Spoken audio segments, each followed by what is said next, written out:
una epidemia de influenza. Es en serio, O sea, hemos sido muy afortunados. Hace 100 años a nivel mundial, la primera causa de muerte eran las infecciones. Hoy en día ya no es así. La primera causa de muerte es el cáncer, la segunda enfermedades cardíacas, y luego ya la tercera ya dependerá de cada país. En México la segunda es la diabetes, y la primera es enfermedades cardíacas y la tercera es el cáncer. Entonces nos está ganando todos los infartos por el sobrepeso y por nuestra alimentación alta en grasas. La número 2 es la diabetes, porque es consecuencia del sobrepeso, ¿no? Y la número 3 es lo que no podemos evitar, el cáncer. Ok, muchachos.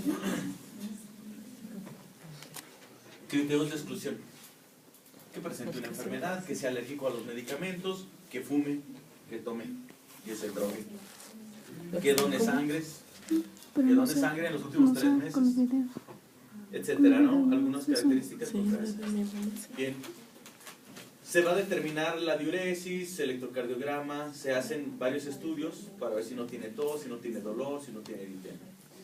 En la fase clínica número 2, después de que se escogen bien a los individuos sanos, después de que se determinó la dosis, la farmacocinética, entonces ahora sí dice, vamos a ver si funciona el medicamento. Siempre y cuando pasa a fase 2, siempre y cuando no tengas efectos secundarios de manera importante. ¿Estamos? La fase clínica número 2. Los investigadores van a administrar por primera vez el fármaco ya en personas que tienen enfermedad, pero recuerden, no en etapas terminales. Y se hace en un grupo más grande de personas, que pueden ser hasta cientos de personas. Todo esto se hace en unas instalaciones bien reguladas. Normalmente los estudios que se hacen en este tipo de fases clínicas número 2, se utilizan estudios doble ciego. Seguramente ya saben lo que es un doble ciego. Ustedes toman un estudio a una población de pacientes que van a estudiar. Por ejemplo, van a decir, vamos a ver la hipertensión de todos. Vamos a estudiar el efecto antihipertensivo.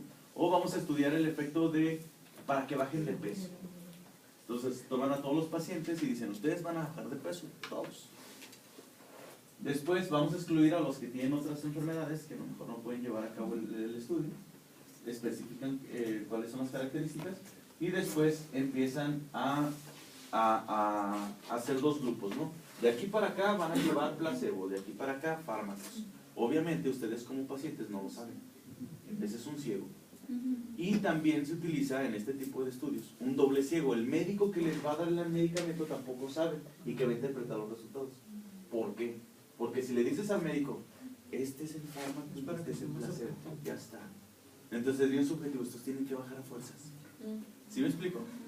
Entonces de repente, yo creo que sí has bajado, y lo ves más así. Yo creo que sí. Ha de ser el agua que te tomaste. Créanme que psicológicamente sí se modifica, y les presento un estudio en donde a los que les dieron azúcar, de todos bajaron 4 kilos. Este es el peso, empezaron todos en cero, ¿no? Entonces, punto inicial. Empezaron a tratar a los pacientes, estamos dando un tratamiento para que bajes de peso. Entonces psicológicamente ya bajaban 4 kilos. Y a los que verdaderamente les dieron un fármaco que se llama Orlistat, que ahorita en la farmacia se llama Redustat, que siempre están diciendo, con Redustat bajas el doble con el mismo tiempo. Y es cierto, vean, bajan hasta 8 kilos. Sí es cierto lo que dicen en la televisión, sí es cierto. En un mes más o menos bajas esos kilos con dieta y ejercicio. A veces se cargamos. Pero ni he bajado nada, pues no nos vemos cómo.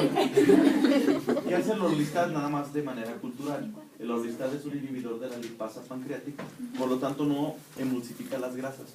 Entonces, si tú estás comiendo una birria o algo así grasoso, unos tacos de tripa o de nana y algo así grasoso, no la emulsificas, y así como la consumes, la eliminas. Y bueno, como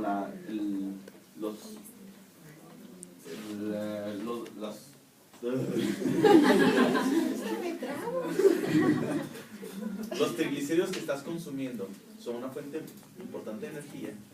Entonces pues empiezas a obtener de energía lo que has comido y las reservas que tienes, pues empiezas a bajar de peso. Entonces, bueno, ese es un estudio que se publicó en esta revista de medicina clínica. ¿Estamos de acuerdo? ¿Qué se recomienda? Entonces, en la fase 2 se hacen normalmente los estudios doble ciego. El médico no lo sabe. ni el paciente. Lo único que lo sabe es el investigador que hizo todo el proyecto. Porque si no, empiezan a hacer las modificaciones, ¿verdad? Y después te resulta que no bajaron 8 kilos en la vida real. Si le dices al médico, pues bajaron como 15 kilos. Ay, porque empiezan a haber sugestiones, ¿no? Entonces, cuando ni el médico ni el paciente sabe, se llaman doble ciego. Si solamente el paciente no lo sabe, se llama ciego, simple ciego. ¿Estamos? Ok, muchachos, también existen otro tipo de estudios. Fase clínica 3. Entonces, hasta ahorita, la fase clínica 2. En la fase clínica 2 se determinan en estudios que, recuerden, no deben estar en procesos avanzados, ¿no? En la fase clínica 3 ya se hacen multicéntricos, se hacen en diferentes países, en diferentes razas, para ver si la efectividad no solamente era en su pequeño grupito de personas que no estaban tan enfermas. Ahora van a utilizarlo ya en pacientes que verdaderamente están enfermos y que se encuentran de diferentes tipos de razas. ¿Estamos? Es un estudio ya más amplio, ya ocupa más de 1200 pacientes. Bien, en las pruebas de fase 3 puede ser administrar un grupo numeroso de pacientes para confirmar su efectividad. Buscan y describen los efectos secundarios, los comparan con otros tratamientos disponibles. Entonces, ya en la fase clínica 3, en la fase clínica 1 solamente es ver si funciona o no. En la fase clínica 3 ahora se comparan con los fármacos clásicos. ¿Estamos? Vamos a ver si siempre te daban tal tratamiento para tal enfermedad. Vamos a ver si el de nosotros es mejor. Pero ojo también. Es antiético que, por ejemplo, si una persona tiene una enfermedad mortal, digas, te voy a dar mi tratamiento nuevo y al otro le vamos a dar lo clásico, lo que normalmente sí lo ha curado. Es antiético dar eso. Es más ético dar que se administre el tratamiento clásico al paciente más el nuevo. ¿Estamos? Porque si no, si se muere el paciente, se mete en una demanda. Y les presento un estudio. Este estudio fue publicado en el New England Journal of Medicine en el 2011. Esta revista es la revista con mayor impacto en todo el universo. Siempre nos han hablado del Nature, de Science, que nos han dicho, esas son las mejores revistas de ciencia. Sí, es cierto. ¿Cuánto factor de impacto tienen? 28. ¿Qué es el factor de impacto? Y las publicaciones, ¿no? Es el número de artículos que son citados, ¿no? Por volumen de publicación, pues. Entonces, entre más te citen, significa que tuviste un impacto en el mundo científico y médico. Por ejemplo, si yo escribo el VIH entra al linfocito por medio de un CD4 y CCR5 o CXR4, dependiendo del tropismo. Entonces, tengo que referenciarlo. Eso lo descubrió tal persona. Entonces, cada vez voy a referenciar, cada que hablen a alguien del VIH, siempre van a referenciar a la persona que lo descubrió. Y ese artículo, como cuando lo descubrió fue muy importante, salió en Nature, por ejemplo. ¿Estamos de acuerdo? Entonces, siempre van referenciando esos artículos importantes. Bien, 28 más o menos es el factor de impacto de una revista que es el Nature, que son las más famosas. Pero les presento la revista con mayor impacto en todo el universo. Se llama The New England Journal of Medicine. Y ustedes dirán, ¿por qué tiene tanto impacto? Porque todos los especialistas médicos del universo, no nada más de aquí de la Tierra, del universo, todos los especialistas más avanzados, científicos de Harvard, de donde sea, los avances más importantes en los tratamientos contra enfermedades, pero que ya involucren curas y que involucren humanos, se publican en esto. Entonces, siempre lo que veamos de New England es medicina aplicada, pero los avances médicos más importantes aplicados tienen un factor de impacto de 50. Y aquí les mostramos cómo hicieron un estudio para que vean una prueba de fase clínica número 3. Eso es un ejemplo de eso.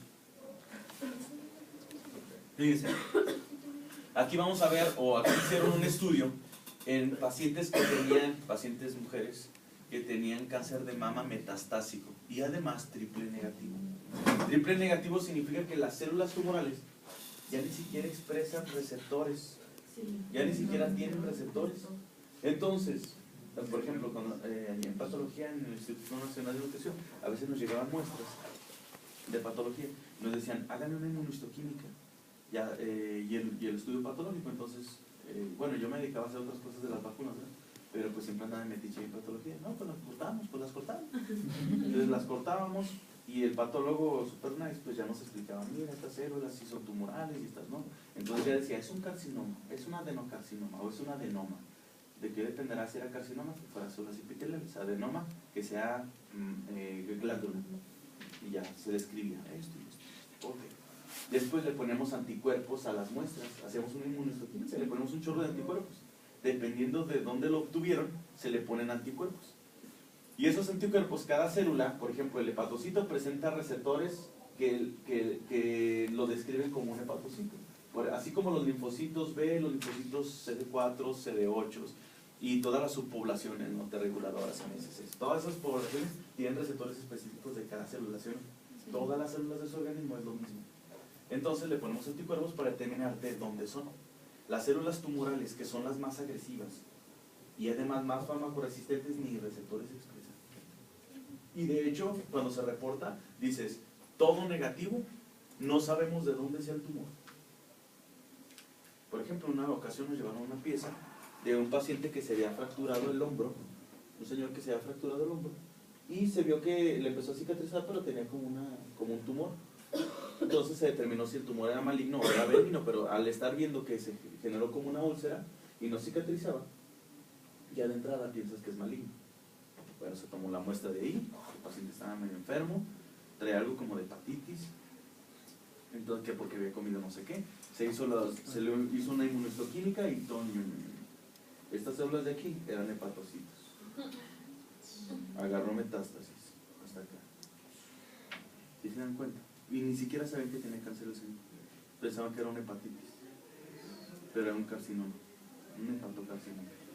Entonces, con los receptores puedes saber. Ahora, si las células ya no expresan receptores, significa o tienes un muy mal pronóstico, porque los receptores ya estuvimos viendo que reciben las señales y la célula hace lo que las señales les indican. ¿Sí o no? Es como si ustedes fueran autistas y le decimos, oigan, ya vámonos, ¿no? Y ustedes dicen, ni pueden